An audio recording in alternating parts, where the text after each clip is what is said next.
When does Lent end? Lent began on Wednesday, February 17th, 2021, and ended on Thursday, April 1st. Oh, ended yesterday? People are probably shit-faced. Damn! I love Easter candy. Oh, shit, are we starting? Oh, okay. I guess we're starting. All right, welcome back to Getting Sober, ... again, a show where normally I have a coffee mug, but it's sitting over there, and we started prematurely. So, welcome back. How do you like my flowers? I got some flowers just for you. I picked them a couple of days ago. A couple days ago. It was 75 degrees in Cleveland, Ohio. I think that might be a new record. These grow in my yard. And then yesterday, it went from 75 degrees. It was 25 degrees yesterday. So RIP flowers that I left outside. Had I just cut them all, then I would have had a bunch of lively flowers. So today we are going to talk about, am I going to go back to drinking? Or maybe the question for you is, am I, or are you going to go? You know what I'm talking about. Comment below. And make sure that you are subscribed if you aren't subscribed already. And make sure at some point you leave a comment for either me or for somebody else. And eventually leave this video a thumbs up. So let's get started with today's topic. Am I going to go back to drinking? That is a common question I think that all of us deal with. How often do you think about that question? Am I going to go back to drinking? Comment below. So we're in different positions in the world. You are where you are geographically, and I am in chair in basement. And but what I mean by that is I get to field all of the comments and all that stuff, and you have access to all those comments too. And so we get to see like what people say, and then I also get the added advantage of getting people's emails out to gettingsoberagain@gmail.com, and then also the communications from people on my Patreon channel, which is patreon.com/gettingsoberagain. So I have a lot of communication. By no means am I an expert at getting sober. I would say that I'm more of an expert at getting drunk. You comment below if you. So you know, I think that's something that we always wonder when we're trying to get sober is. Am I gonna go back to drinking?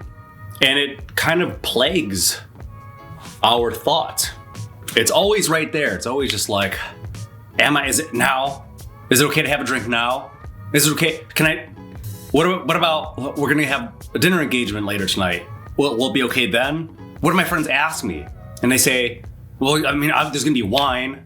And then they're gonna ask me if I want some. And then I'm gonna say, what am I gonna say? Oh, I'll tell them I'm the designated driver. That'll thwart their questions, right? You know, think about like excuses instead of like taking ownership about it. I mean, nobody wants to say, attention everybody, thank you for inviting us to dinner. I just want to let everybody know that I'm a raging alcoholic and I have problems when I drink, so look out. Don't give me any alcohol. Nobody wants to do that, right? But so when we have these things that we're thinking about, we think like, oh, it's getting warmer outside. There's gonna be backyard barbecues. We're gonna be going fishing. We're gonna be COVID's gonna be over and everything's gonna be open again. And then we're gonna be doing karaoke. We're gonna be doing jam bands and all kinds of stuff. And we're gonna go concerts again. We're gonna like open mouth kiss each other and spit back and forth, or you know whatever you do. I don't know what people do, but. We're going to be exposed to more things. There's going to be more that we can do. There's going to be more that we want to do. Even just for the fact that like, not because of like, we're wanting to get sober and we're trying to figure out like how do I be a sober person and everybody's drunk around me and I don't like my job and my kids get on my nerves all the time. They have so much energy. I don't have any energy. You're like trying to navigate like that headspace, and then like you have to like re-navigate like, well, wait a minute, hold on a second. But I've also been, sorry if I have chocolate on my face. I also have to like try to navigate like what I've been depriving myself of like human contact. I haven't really been like some people haven't been like seeing their family.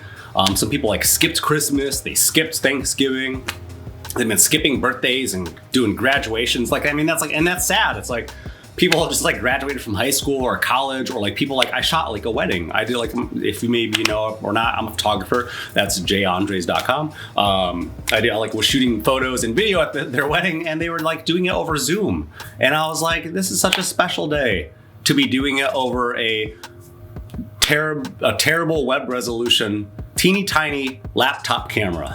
And, like, we're not really doing it any justice. And like, I felt like a lot of extra pressure to make their experience more than what it was, to try to glorify their super special day. And maybe, you're trying to navigate that space, just trying to figure out like how to be social again when you haven't had the opportunity to really be social. And so there's a lot of questions on our mind. And then one that keeps popping back in our head is, am I going to drink again? Or like, when can I drink again? Or is it too soon? Can I do it now? What am I going to do if and when? So, a little bit more advice that I'll give you is when I talked about yesterday, the 3 Ps.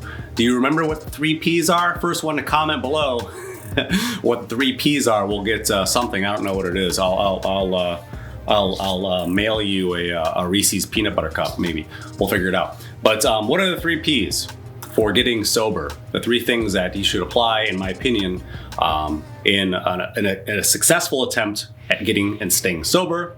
And it is, the first P is preparation, and the second P is practice. You got to roll your R, it doesn't count. And then the third one is patience. Not like hospital patience, but like the one that you and I don't have because we drank all the time and we just wanted feelings on demand episode.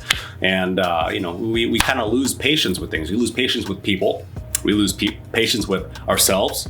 We lose patience with our badass loud kids that won't let us take a nap. I'm sure your kids are fine. I'm just kidding. But sometimes they don't let you nap. That's a fact. They want to know everything all the time, and they want attention, and they need to be fed like multiple times a day. Where do they get all this energy? Remember when you were a kid and everybody was like, I don't know where he gets all that energy. And then you're just like, I don't know, what are you talking about? Do you not? I don't know. This is going to be a you problem, because I'm never going to get old.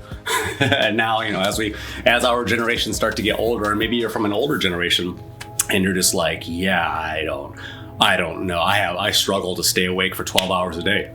And that was something I was dealing with as a young, fit young man. I was dealing with. It was hard for me sometimes to just stay awake for like 12 hours a day. Not only like did I just not have the will to be conscious, but also too was like, well, there's not going to be any bright parts of my day, and I don't really feel like putting up with my life as is. And that's another condition of alcoholism. It destroys your I destroyed my attention span. It destroyed my motivation. It destroyed my ambition. And those were things that I wanted to fix. And those things, since I wanted to fix those, I was focused on, along with the practice and the preparation, the practice, and the patience, all of those things combined were things that I was focusing more so instead of on questions like, am I going to drink again? I knew that alcohol to me was enemy number 1. And that's the way I looked at alcohol. I'm not saying I couldn't have a good time on alcohol. I know I could have a good time on alcohol, and you could have a good time on alcohol. Comment below. We've also had some terrible times, the physical fights, the verbal fights, taking people hostage, stealing their attention, getting into relationships that you had no business being in those relationships, maybe bringing some children into this world because of some drunk decisions that you made over the course of one drunken night 20 years ago or whatever it was. And then a baby popped out. And then you have to deal with that, and maybe I don't know. There's a lot of consequences for you could say every single action. For every action, there's an equal and opposite reaction. You got that right. But so thinking about things in the future that we can't control. It's less healthy thoughts. When I was talking about better decisions instead of worse decisions. And one thing I don't want you to concentrate on or put too much energy into, which ironically enough, with the whole the Easter theme and me eating the chocolates, and because they were on sale for Easter. But as you may have known, yesterday was April Fool's Day, and I got some people with yesterday's episode. I think that was number 80 was 85. I kind of pretended that I drank again, but I didn't drink again. I'm still super sober, and but. Not only was it April Fool's Day, but it was the end of what major holiday? Lent. So Lent ended yesterday, and I And then so like for, what a lot of people end up giving up for Lent is alcohol, or they give up meat, or they give up sweets, or whatever it is. If you give up sweets, then you go ham on Easter weekend, and you get the candies, and you get the chocolates, and you get the Peeps, and you get the big chocolate bunny that's hollow inside. Where's the rest of my chocolate, CVS?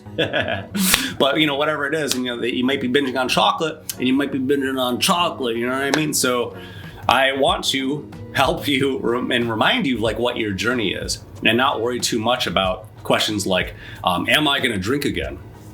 Because if you were doing the Lent thing, all you were probably thinking about was like, I can't wait to eat some chocolate, and I can't wait to drink some alcohol. At the same time, you're probably just thinking about alcohol every day, except for St. Patty's Day. If you're one of those people that, breaks Lent for St. Patty's Day, like half the world, then, that's your prerogative. But we're still commending you. I'm still pointing out you should be proud of your progress, and that this is a journey, right? And along with any journey, you're going to have some bumps in the road. You're going to have some detours. You might run out of gas. There might be a hitchhiker. You might run over an animal. You don't really get to pick what the journey is going to be. You could pick the route, but you can't really select what difficulty is going to lie in the road ahead, right? And I want to remind you of that. I want to remind you that every journey is individual to you and your life experience, and to what's going on around you in your environment, what's going on in your workplace, what's going on in your relationships. And my personal objective, I was just messaging somebody earlier at the gym, is you can laugh at this if you want to, but I'm dead serious when I say this, that my ideal work week is 10 hours a week. And before you go on with negative thoughts and start saying stuff like, must be nice, wouldn't you like to only work 10 hours a week? And I don't. But I was just throwing it out there. Like, why would you want to work any harder than you have to, right? If you didn't have to work, why would you? But that's a whole nother topic for a whole nother conversation. Feel free to comment below what your thoughts are. But then I was talking to another friend. I feel like work was on like everybody's mind today. I was talking to another friend, and she was talking about getting a promotion. I said, oh man, this sounds stressful. It sounds like a lot more work.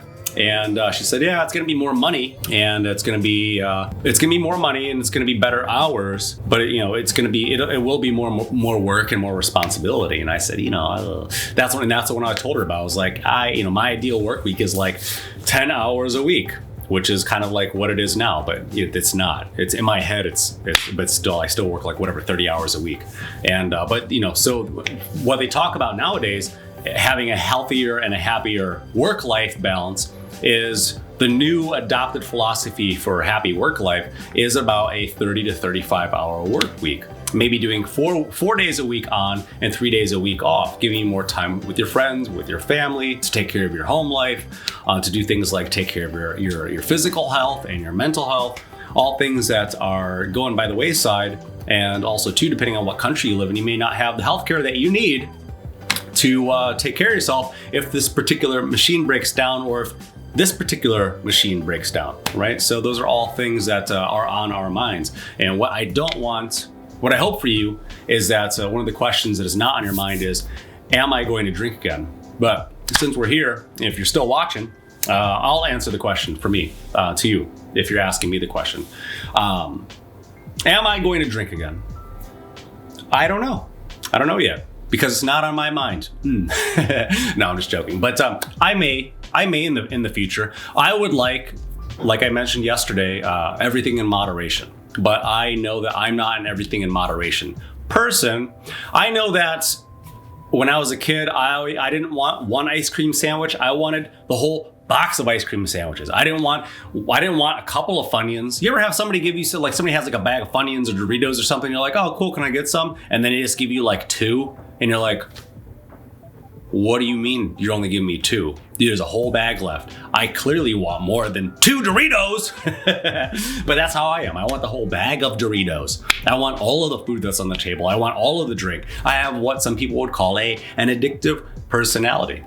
And something I definitely have an addictive personality with is alcohol, because in my mind, my physiology, which happens, to a lot of us, I think, especially if you're an American, it's that more is more, not, less is more. And I definitely am of that philosophy when it comes to alcohol. I don't really know how to restrain myself. I know how to control myself just fine, sort of, but the impulsivity starts to come out.